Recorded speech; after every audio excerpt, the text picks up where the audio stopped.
అనగనగా ఒక ఊరు ఉంది. ఆ ఊరి పేరు సీతారామాపురం. ఆ ఊరిలో రాత్రి 6 అయింది. ఆంటీ చాలు అందారు. వాళ్ళ ఇంటి నుంచి బయటకు రారు మరియు బయట ఏ పని చేయరు. ఎందుకు ఆంటీ అక్కడ ఏదో ఒక దెయ్యం తిరుగుతుంది అని కొందరు నమ్ముతారు. మరి కొందరు అక్కడ జంతువులు దాడి చేస్తాయి అని నమ్ముతారు. పైగా ఆ ఊరు కూడా సిటీకి చాలా దూరంగా మరియు అడవికి చాలా దగ్గరగా ఉంటుంది. ఇంకా స్టోరీలోకి వస్తే ఆ ఊరిలో నలుగురు మిత్రులు ఉన్నారు. వారు పేర్లు లోకేష్, శామ్, చక్రి మరియు రాజు. వాళ్ళు నలుగురు ఒకే స్కూల్లో చదువుతున్నారు. రాజు వాళ్ళ అమ్మమ్మ ఎప్పుడు వాళ్ళ ఊరి గురించి కథలు చెబుతుంది. ఎప్పటిలాగ్నే ఒక రోజు మాయా పుష్పం గురించి చెబుతుంది.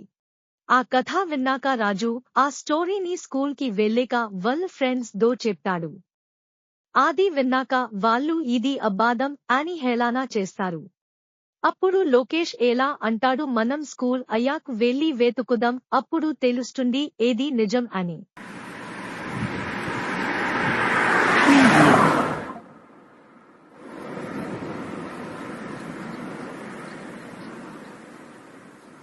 రాజు నువ్వు చెప్పింది నిజమో కథో వెళ్ళి వెతుకుదాం పద. అప్పుడు వాళ్ళు అందరూ మాట్లాడుకొని అడవిలోకి వెళ్లడం స్టార్ట్ చేస్తారు. వెళ్లే దారి రాజునే చూపించమని శామ్ మరియు చక్రి అడుగుతారు. ఎందుకు ఆంటీ ఆ కథను చెప్పిందే రాజునే కాబట్టి. కొంచెం దూరం అడవిలోకి వచ్చాక శామ్ కి కొంచెం భయం స్టార్ట్ అవ్వుతుంది. ఎందుకు ఆంటీ అప్పుడు అక్కడ చీకటి అవ్వుతుంది. మరియు వాళ్ళ అందరూ ఒక చోట ఆగి మళ్లీ స్టార్ట్ అవ్వుతారు. అలానే వెళ్తున్న కొలిది ఇంకా చీకటి అవ్వుతుంది. అప్పుడు అందరూ వద్దు, ఇంకా వెళ్లడం అపేదం, భయంగా ఉంది అని అంటారు.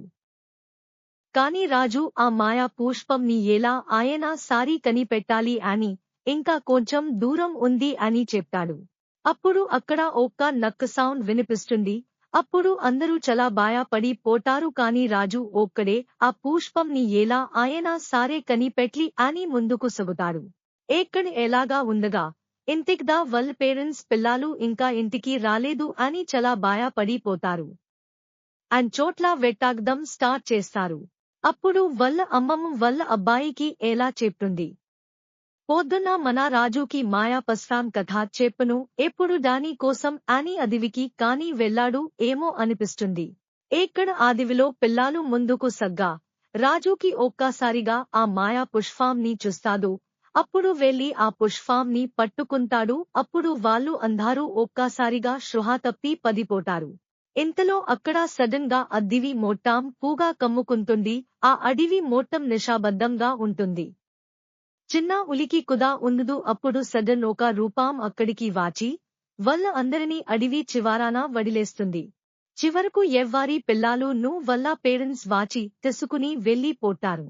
కాని అక్కడ ఏం జరిగినది, ఆ రూపం ఏమిటి అన్నది తర్వాత కథలో చెప్తాను. ఏ కథతో ఈ కథ సమాప్తం.